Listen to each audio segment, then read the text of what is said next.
The first thing that you need to know about approaching is that it's not rocket science.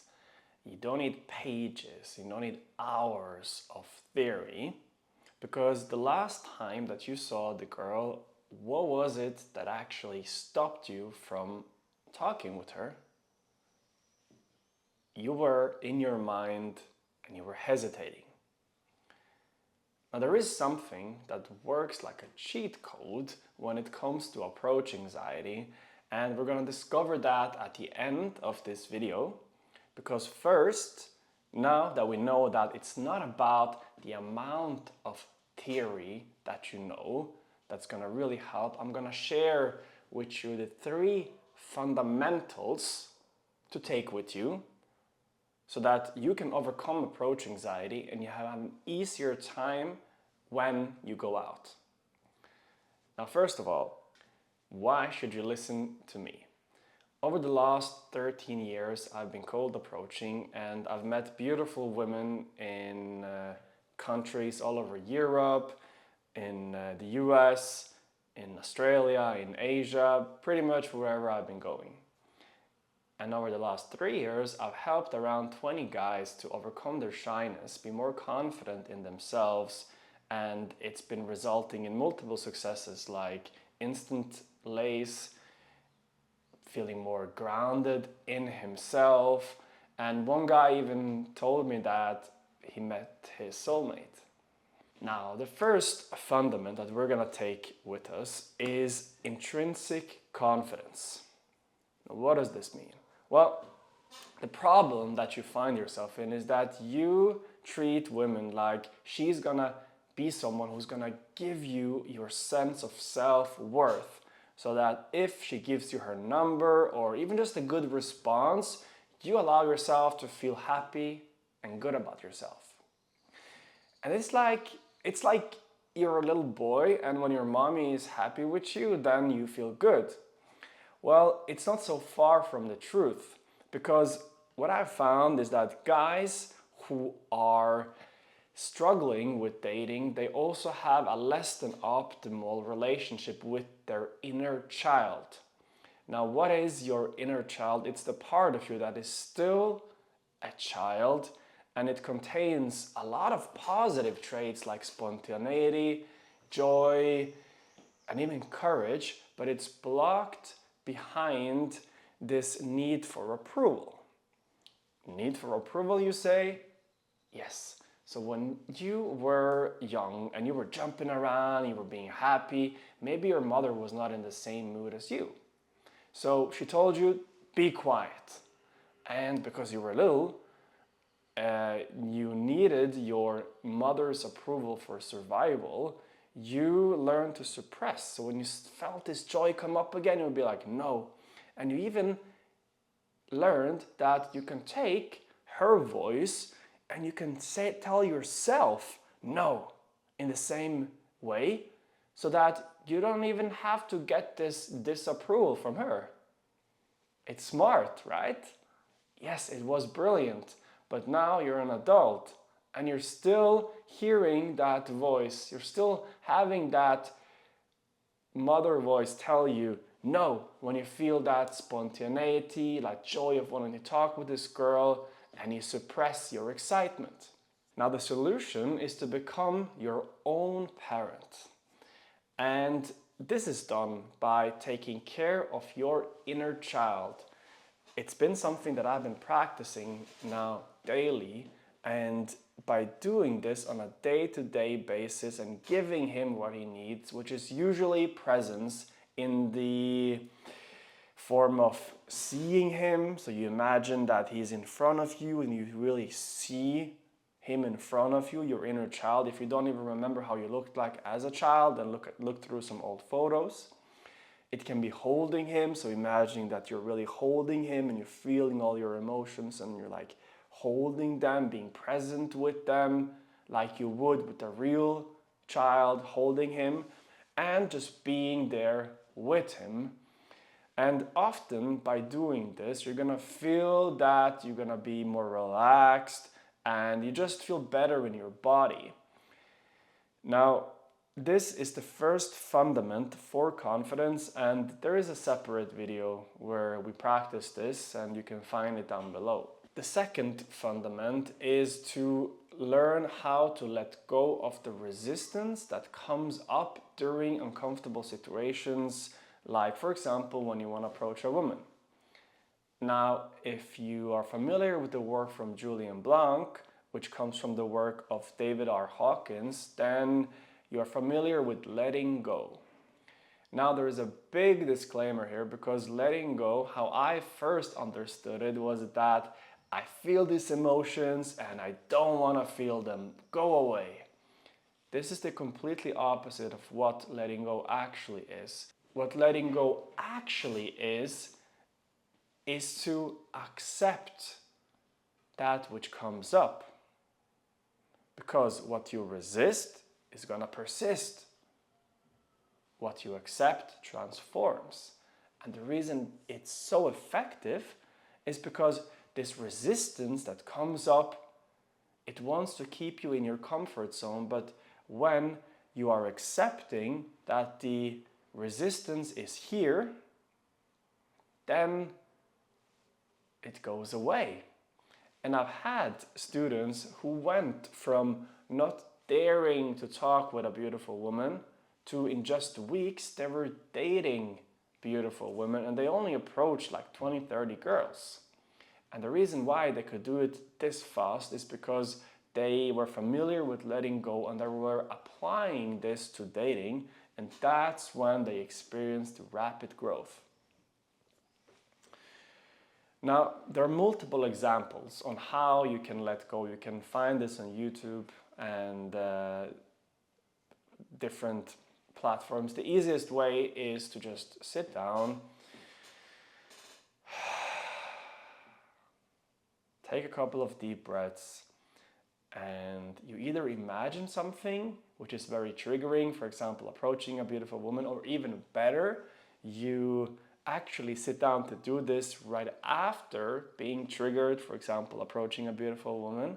And then as you feel all these sensations coming up, you just sit with them, you accept them. And at first they will feel uncomfortable and you will want to resist them by thinking about something. Oh, I should be doing this or that. But that's your mind, the resistance, trying to keep you away from these uncomfortable sensations. So what letting go then is to relax into them and just feel them without trying to change them. And if you're not trying to change it, remember what we said, what you accept transforms. So when you allow it to be,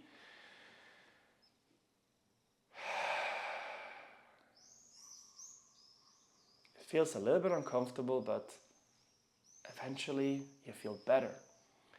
And then it will have the similar effects as when you're with your inner child. You will feel more grounded, present, calmer, and all of this is amazing when you want to meet beautiful women.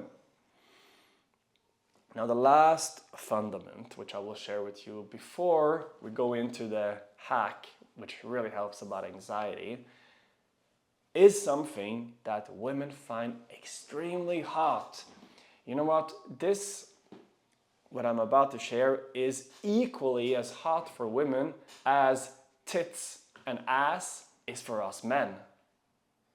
So what can that be? It is proactivity and unreactiveness. Now, first of all, proactivity, that means to be the cause and not the effect. So for example, have you ever seen in a movie, there's this army, there's a group of guys, and then the captain or the general, whatever, the leader comes in and he's like, okay guys, we need to do X, Y, and Z, let's go, and the guys follow him. That's being the cause and not the effect, the general, that is. Now in a more civilized example, it can be a group of friends sitting together. They're like, what should we do? And the one guy's like, okay, you know what? We're gonna go eat. I know this place. It's gonna be great. Let's go. And the guys follow him. That's again being the cause, not the effect. And you might have heard this before when you've heard that men lead and women follow. Now, just to let you know that it's not that men who lead are better somehow than women who follow. It's just that we need someone to lead and someone to follow. Because imagine in a football team, if there were two captains wanting two different tactics, it would just be a mess. It would split them up. But if instead there is one leader, the other one follows. And it's just more natural as men to be leaders than it is for women. And it's not always like that, but someone has to lead, and it's more natural that the man leads in the relationship. And in a dating scenario, what this looks like is that you have a plan and you invite her to join you. And this can be, for example, you set up the date, you find a time, a place, and she comes along. And just this week, I was on a date with this girl who complimented me on the fact that I was being proactive and setting up the date as I did. Now, the opposite would be to be passive. So you're kind of waiting for something to happen. Maybe she will text me, maybe like, well, I don't know, babe, what do you want to do? When she asks you, what do you want to do tonight? I don't know, what do you know, that's very unsexy. So you want to be proactive, you want to go first, and you invite her to come. Well, you invite her to come with you, and then later you can invite her to come. Now, you might be rejected when you do this, but it's the risk of going first, potentially being rejected by saying, let's meet at this place. That's the thing that women find extremely hot. So that's what you want to do. The other part of this is unreactiveness.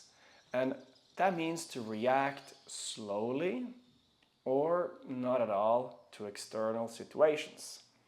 For example, a rabbit in the forest. A branch breaks 20 meters away. The rabbit looks over quickly because it has many natural enemies, and it's natural for this rabbit, which supposedly a female now, to look over and be like, oh, what is that?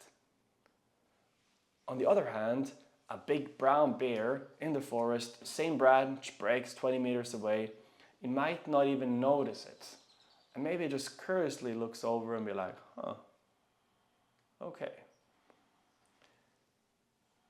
And likewise, a person who is unreactive in a social situation is going to take his time when he's talking. He's going to move more slowly, and he will generally be more relaxed. While a reactive person will move quickly, be afraid of others not liking him, and he will speak fast, trying to be funny. And the first person is going to be viewed as more attractive than the other one.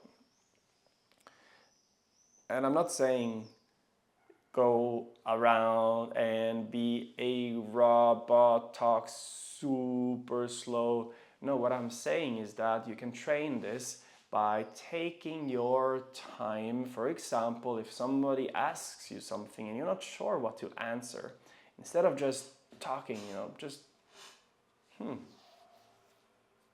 that's a good question. Take your time, think, expect the other person will wait for you. And very likely they will. Now it's time, because these were the 3 fundamentals, and that's pretty much all you need to remember for now in the terms of theory. But there is still this one hack left to overcome anxiety, and if you have enjoyed this video so far, then I appreciate your support.